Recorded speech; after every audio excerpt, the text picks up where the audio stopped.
Hi, darling. Good morning. How are you? I'm feeling good. Coffeeed up. Wee! I'm grayed up. Ooh, So we've very run out of sophisticated tea bags. Run out of PG tips.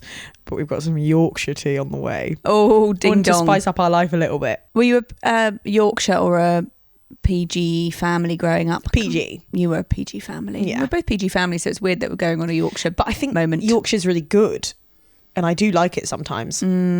Sometimes I think it's delicious, and then when I fall back into the loving arms of PG tips, I think, this is right. Do you want to change it? Because we have time. No, because that moment We've will got only until come 2 a.m. tomorrow. That moment will only come if we have the time spent in the land of Yorkshire. What? Don't worry. I know. The moment of sweet return to the embrace of PG will only happen if we spend time away from PG. Okay, so we need to, have a bit of a moment away. Exactly. You need to miss PG. You could say that PG is Demola and Yorkshire is Javen. I think that's very good. I think that's very good indeed. And Katisha Is us. And she's been tempted by the exciting delights of Yorkshire tea. Ooh, the burly arms of Yorkshire tea. The burly arms of Yorkshire tea. It's northern charm.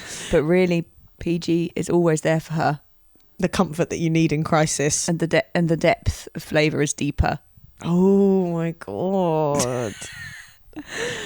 Well, let's dive right in. I was absolutely furious when Demola overheard Javin saying, you didn't quite see this. Just before you jump in, I'm just saying we're talking about episodes 3 and 4 of Love is Blind, in case you hadn't gleaned. Yeah, sorry. That's where we are. Guys, okay. keep up. So go for it. when Javin came in and said that Katisha was uncomfortable, and said that Demola was love bombing, which wasn't Katisha's words at all. Those were not Katisha's words. And Demola looked cut. Yeah. It was really sad. Yeah, because it was hard to tell at times whether we were just being kind of manipulated to like Demola more, and that because we liked Demola more, that made us feel like Javin was a bit of a villain. But it was like, what has he actually done that's villainous? He's just kind of not as cute as Demola. But then when that happened, it was like, uh-oh. And there's also, by the end of these episodes, there's so many things that contribute to that. Like, sorry to jump ahead, but I'll jump on it quickly and then go back. Whenever they've met in person, Javin and Katisha, they're so awkward. Yeah. They are so painfully awkward. So I'm like, there's not a true connection there. It's a fancying, I think, at most. Yeah, we will get to that. Yeah. So I feel like that moment where Demola overheard him talking about her saying that he'd love bombed her, which didn't happen. Yeah. Is like one of those things that happens in EastEnders where someone misunderstands something and never asks anyone whether it actually happened, and then it ends up spiraling into her driving her car off a cliff. Goodness, yeah. So that ending isn't going to happen in this, but it would happen in EastEnders, is what you're saying. Yeah, and you think, just ask, just have the conversation. Just ask little Mo whether she really did mean that she wished she'd never had kids, or was she talking about her next door neighbour's conversation? Oh my God. You know? Yeah, totally. So I think this love bombing topic happened before she'd made her decision. But it was so frustrating on multiple counts because she said she's not going to change her mind to Demola. She was firm in her decision. We were all rooting for you, girl. Yeah.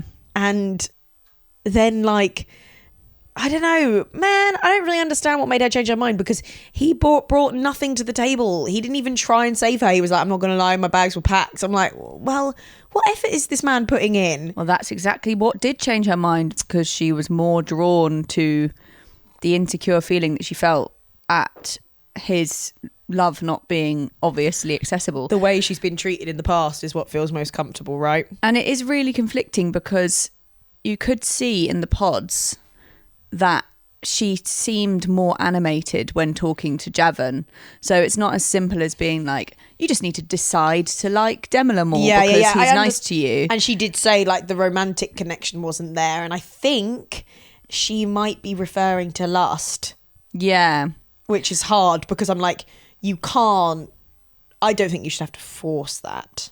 No, but it makes me think like, when do those kind of patterns change? Like, does it come from giving someone like Demola a chance? I feel like if she met him in, like, he's beautiful. He's she met gorgeous, him in person, and he's got a bit of a funny, nerdy voice, so she might be picturing something different. I just thought he was quite cool. I thought he had quite a cool voice. I think if you're not seeing him and he's talking about his nan and he's got a bit of a funny ish, then you could be picturing something. I don't know. He's not got as, like, Javen's got more of a player voice than he has. Yeah, for sure. I just hate the whole thing of like how Javen very clearly got jealous and he wanted to win. Yeah. Like, I don't think there was sincerity there as much as Demola had. I also think it's interesting because I do think Demola did go, to be fair, he did go in quite hard, which is cute. And I'm like wondering how much Katisha was responding.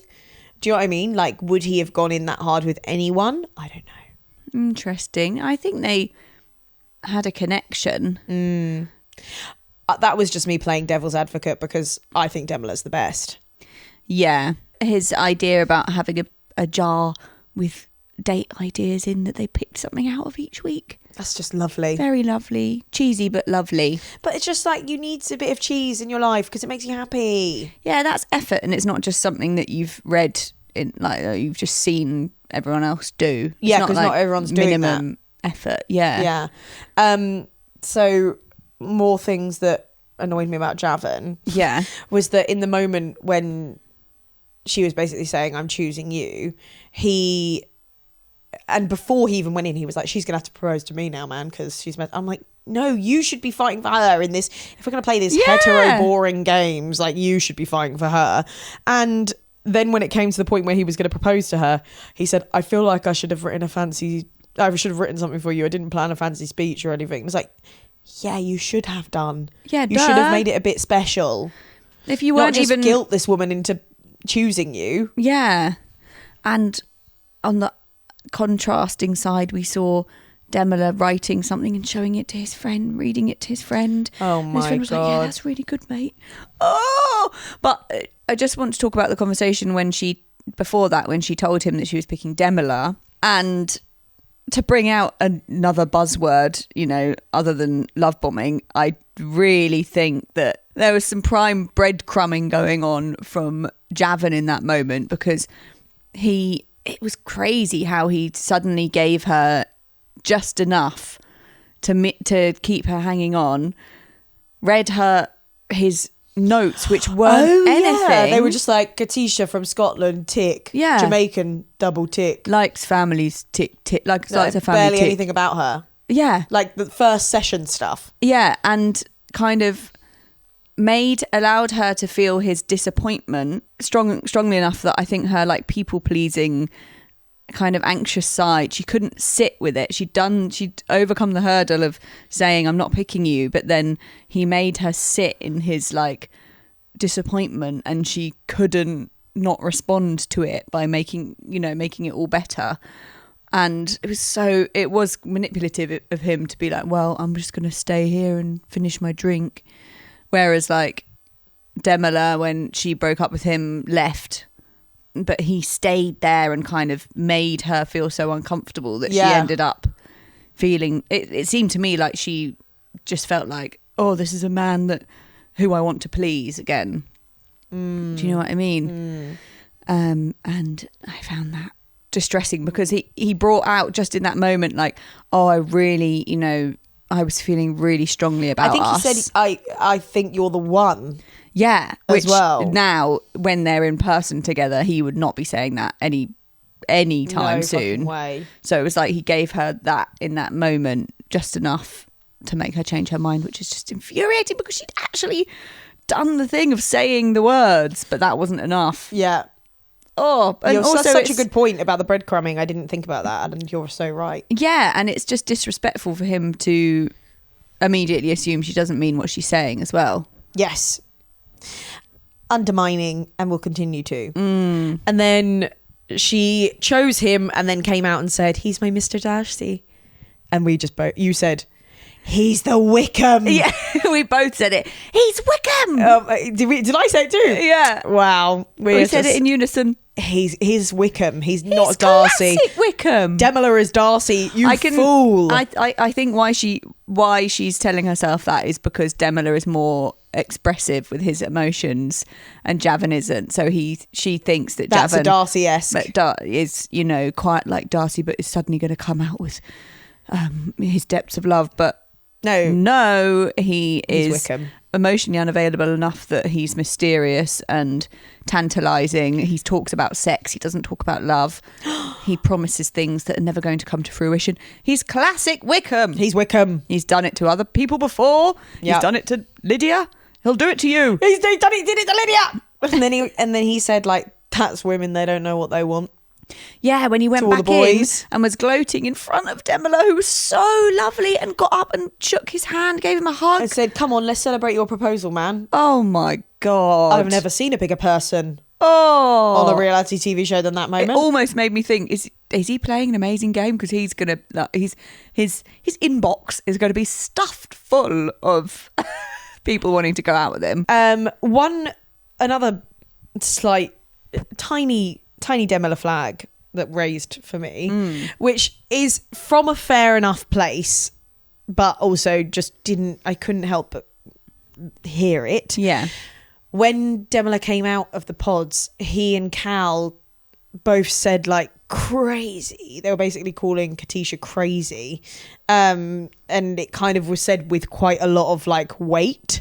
And I just thought that was interesting because like obviously calling a woman crazy is quite a hefty thing to do and like something that men do a lot, straight men do a lot.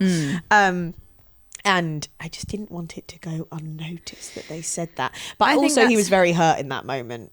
Yeah, I think that's fair enough. And I think I don't know. I don't know how I feel about Cal's reaction. Approach. That's even though when we see Cal confront Katisha, we want it to happen because he's saying what we as viewers are all thinking. Yeah. But I don't know if it should be happening because he hasn't actually seen any of these conversations. He's just seen what Demola says. Yeah. So he's just getting involved in a kind of icky way. Yeah. There's always someone like him in the show. But I think big words like that come out when you're angry, upset.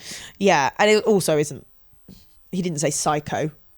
No, it was far worse. It is a crazy situation. Women don't know what they want, like, because that proves that when he sat there and decided to contradict her, he was just like, "Oh, I can change her mind, and her words don't mean anything." So, shall we talk about them outside of the pods? At the honeymoons. At the honeymoons. So we've had the meet in person. But in my maths brain, they're honeymoons. I think they're honeymoons. Every conversation we see them have is so awkward. And the meeting was awkward, wasn't it? Yeah. All just really... And then there was a scene where she was like doing his skincare and he looked like still as a statue and just kind of like not leaning into it, very just like rigid in his contribution to the moment. And she looked like they looked like they were just a part of two different things. And whenever they were having conversations, it just didn't seem to be happening. No, they're both saying like, "Oh, as soon as I saw you, I just felt really relaxed." But it's like, I don't think you don't look relaxed. Yeah. They're saying, "We're just going really well. We're really bonded, aren't we?" But and she was like, I'm just so comfortable because you're bored. Because this is so boring and you've done this before and you're not in love. Yeah. You can be comfortable, but that doesn't mean anything. And he's acting like this is their first date. Yeah. And like they've met in a bar. Yeah, this is not that experiment. Yeah, the chemistry is not. I mean, they never laughed together in the pods anyway, but he put the charm on a bit more in the pods because I think he was more interested when she was a figment of his imagination. Imagine choosing someone you couldn't even have a laugh with. I know. Like the feeling of being drawn to being kind of anxious, to that being stronger than being comfortable and having a laugh. That's sad. At the moment she's still defending the decision. Yeah, well, and digging down into that, and I'm just thinking, when's it going to change? Like, she's in that phase where she's feels like she has to say to people, I definitely made the right decision, even though it's obviously dawning on her. Because she just felt like her. she couldn't go back again. Yeah, that's it, isn't it? It's because she did the flip once already that she can't do it. She feels like she can't do it again. She feels trapped. She feels like she has to marry Javin. Oh, babe, Javin isn't showing up. Oh, that's that. And the conversation at the party with Ashley and Barda. So Ashley has become like what's the word of that character in like like a word of a character in a show that like is the one that is the seeing eye, and like I feel like there's a word for it. Narrator, yeah, kind of like the narrator. She's the narrator. She's ending up being the narrator at this party, but I feel like there's another word. But yeah, I know anyway, what you mean. You know what I'm saying. And she and Barda are both like kind of cringily talking about how in love they are, blah blah blah, but then Ashley seems to actually pick up on quite a lot of stuff. She's been in a few conversations and noticing things, and Katisha was so uncomfortable. Like, it looked like she was in a play. Yeah, she was like, ha ha ha, yeah, you know, like really being like, yeah, it's amazing, isn't it? Yeah. Like, it was so weird. Yeah, they were talking about how much they love each other. And Katisha was like, we're not really there yet. I can't quite remember what else she said, but it was just like such an uncomfortable situation of her defending. Well, she was digging herself a big hole with them, even though I don't think they were getting offended. But she sort of like, oh shit, because she was like, well, it's not really my style to just, you know, say that, throw those kind of words around. I mean, I'm not, she kept saying like potentially offensive things to them. I know, not to like undermine what you've done. Yeah. And it's like, you are undermining. In fact, I actually take this process seriously, not that you're not taking it seriously, and it was just such a kind of, not that it's normal, what, like, it is mad what's happened to Ashley and Barda, but there's a clear progression from the relationship in the pods to now for them, whereas for Katisha and Javin it's just gone backwards.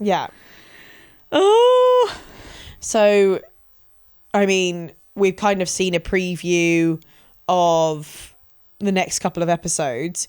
There's a hint, not a hint, it seems like Katisha and Demola are going to have a meeting, which is very exciting. I'm intrigued to know what the circumstances around that are. Yeah, because we don't know whether it could just be like a closure meeting that they're you know, making seem like a massive thing. And who orchestrated it? Was it the producers or was it her?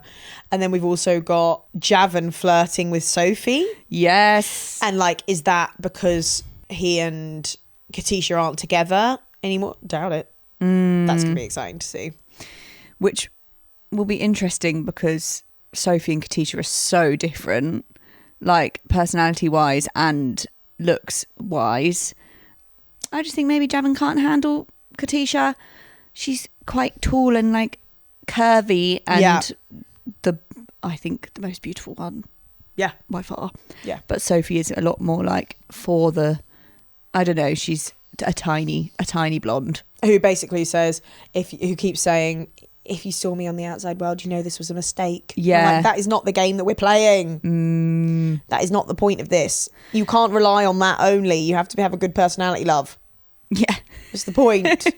Shall we just quickly talk about them, Sophie and Megan and Kieran? Yeah, because I'm just very glad that Kieran made the right decision. Yeah, Sophie tried to like stir some drama by telling Megan, oh, I actually feel really disrespected because he said this to me and he said something else to you, and like luckily Megan was strong enough in her confidence in the situation not to let it get to her. She seems to totally have just let that go. And her and Kieran, as you noticed, have a completely identical face. They look exactly the same. They look exactly the same. Siblings or dating. Yeah. A classic example. And the attraction seems to have completely translated from the pods to real life. In fact, maybe gotten stronger. Yeah. They seem happy. They do. I don't think she said I love you to him yet though, which is interesting. But I think that's just another one of those people that's like, I hold back on that word, you know. Yeah. The standard. Still not sure what his whole vibe is, but I'm intrigued to watch them. I believe he likes her a lot. Oh yeah, me too. So that's enough for now, isn't it? Yeah. But it was just funny when they got engaged. She said, she went back into pods and said, I'm a fiance. And then when we saw him go back into pods, he said, I've only gone and got myself a fiance, even though he's also a fiance. You're a fiance too, love. So silly. So silly. Got myself a fiance. Well, oh, did it. Nice one. So Patrick and Anu, we were liking him at the end of episodes 1 and 2, but that swiftly changed. Were we? Yes. I think I was saying he was a bit bullshitty.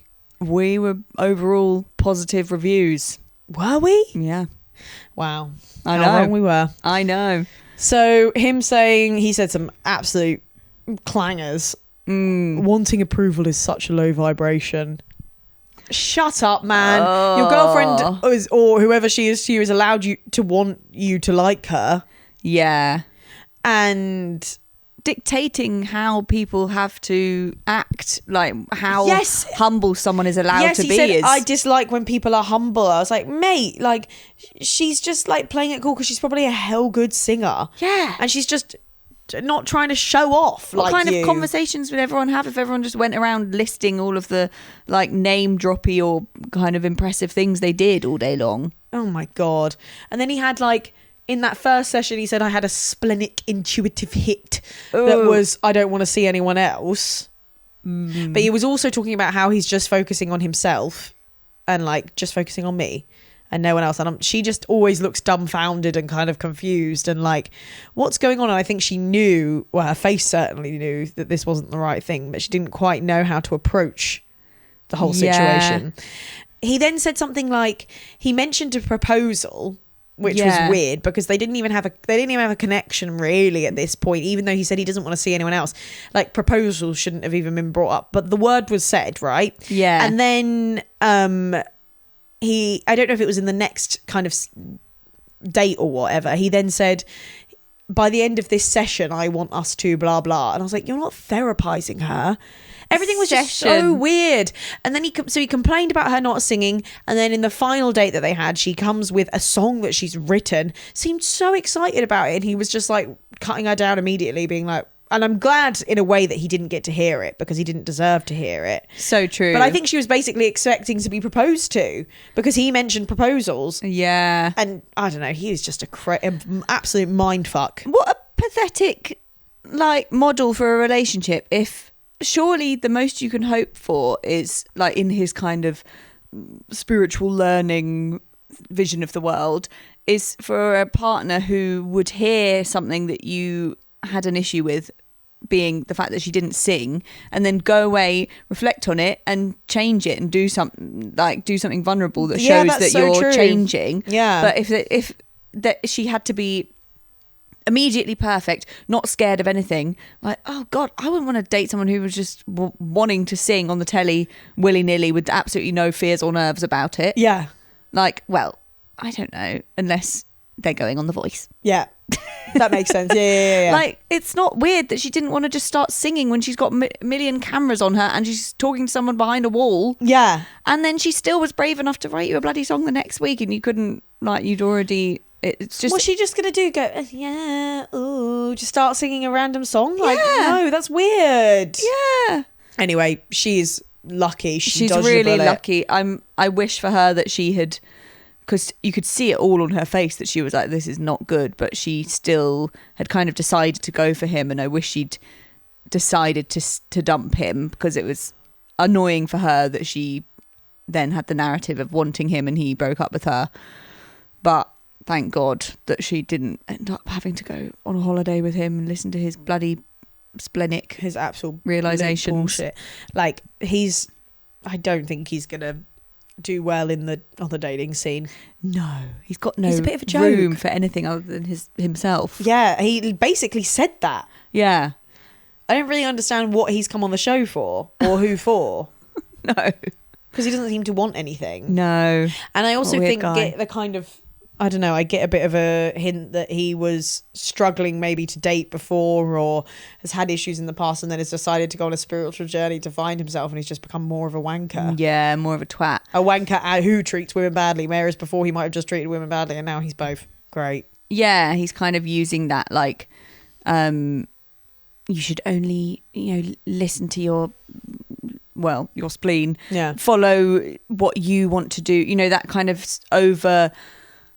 incredibly selfish. Overemphasizing of the self rather than like a set of ethics that are actually related to other people being in the world. It also just like makes me think about, if when you're in a relationship like that, like it feels potentially dangerous for the person who's in that relationship, because is he only going to do stuff for him?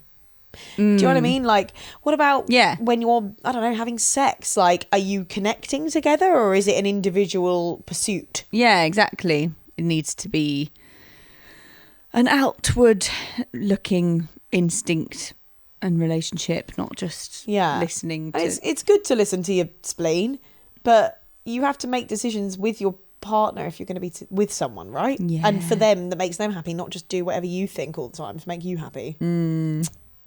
But it's a shame because Anu was quite an entertaining character, so it's a shame that we're not going to see her. And so was he, to be fair. True. Damn it. But I'd had enough of hearing about him saying spleen. It was really annoying. Spleen. Oh, also, I just want to say, Netflix, you can't name an episode she changed her mind overnight when there's only one person who could change her mind overnight. That is fucking atrocious work. That was really bad. You can't do that we have some hyper observant ADHD girlies watching. It didn't take that much. That is really annoying. Why do they do that? So stupid. So my favourite couple at the moment are Jed and Ba. You love Jed and Ba. I really do. They're really cute. I like this cheeky chappy. He reminds me of Jack when Jack and Danny Dyer were in Love Island together for some reason. I don't know why. But he's also like, what's that guy from The Only Way is Essex? He's kind of like Arge in the old days. No? Yeah, but oh god, you wouldn't want to be pairing up with Arge. Not these days.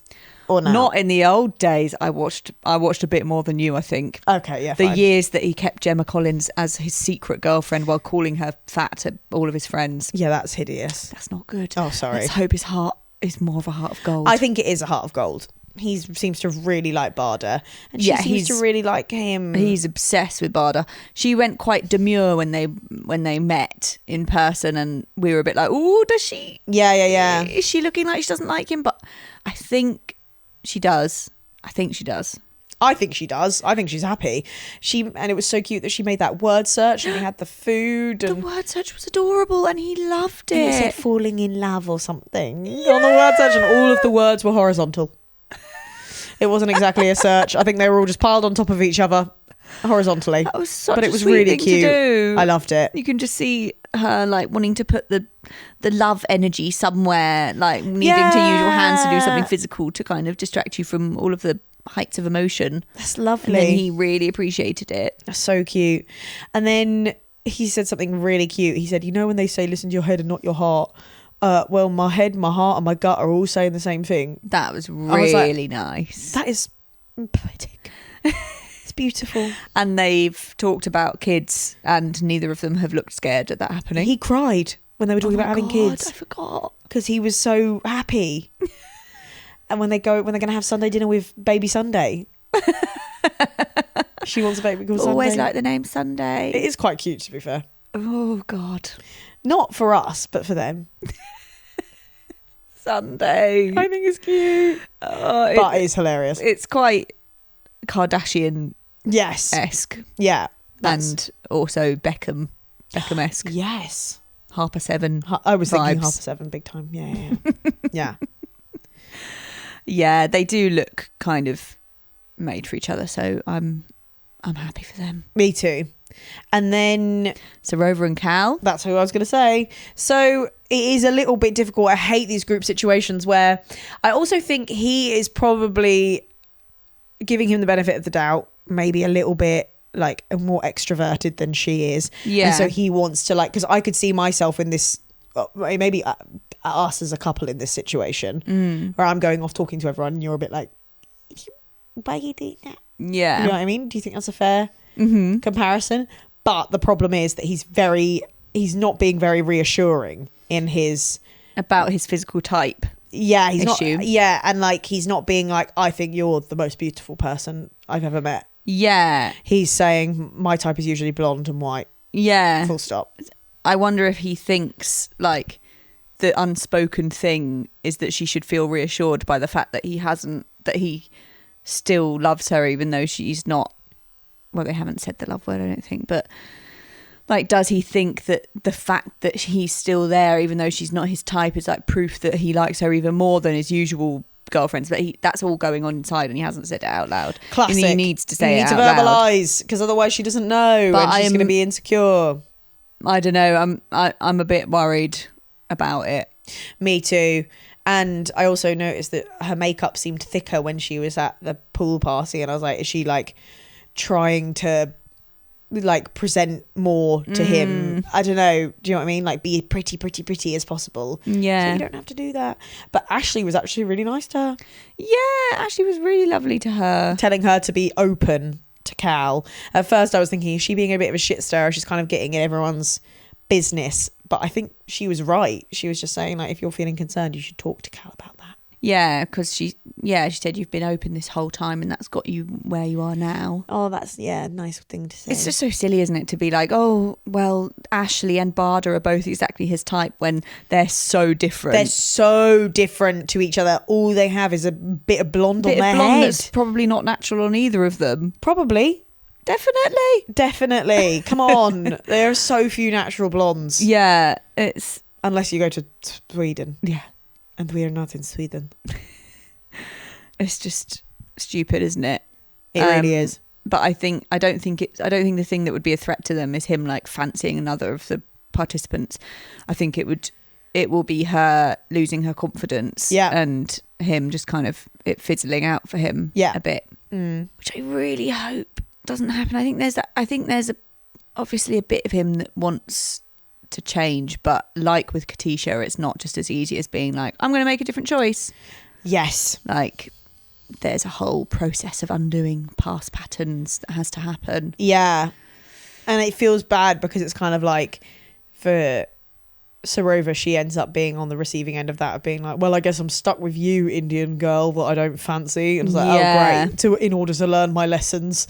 Like, that's not a very nice situation to be in. So like, she needs to feel like he's like, oh my God, I've been going wrong this whole time because I didn't choose you before or something. Yeah. You know?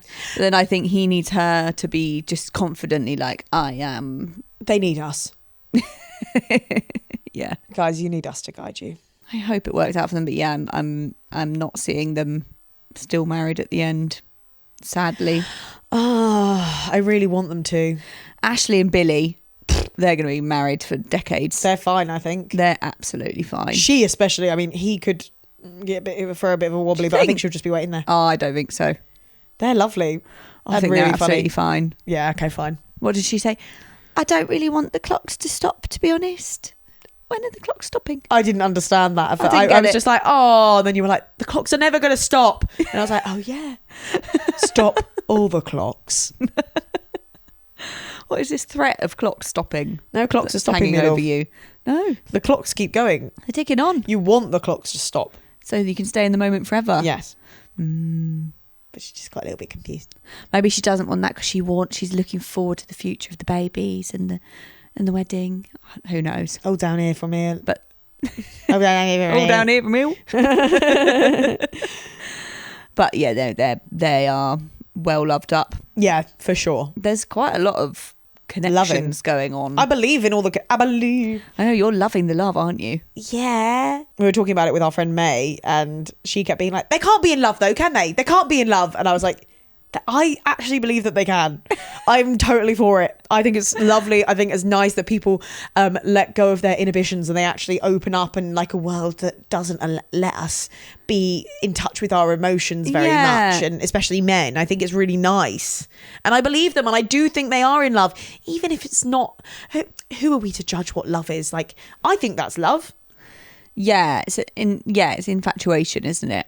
It might not be. It's like the infatuation love.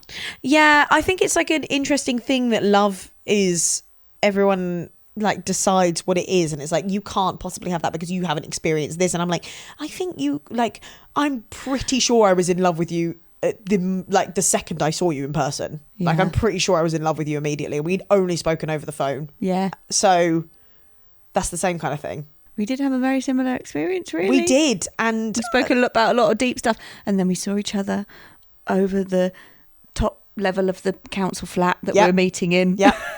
COVID, guys. Don't ask. Yeah. And had the walk towards each other. Yeah. And it was love. Yep. I think if you're crying about the thought of your children with that person, then you're probably in love. I think, yeah. A little mouse. And just right on cue, that was Spinach Tinsel doing a little Spinach Tinsel. Mummy, let me in. Can I come in? Right, should we wrap it up so we can let him in? Yeah. He's not locked out, by the way. He was sleeping out there, and now he's decided he wants to come in, but he always wants to do it while we're doing something else. Well, yeah, let's wrap it up. But I just want to say I'm loving the series a lot more than I thought I would, and I'm really excited for the next episodes. Me too. Hello, monkey. Did you have a nice sleepy?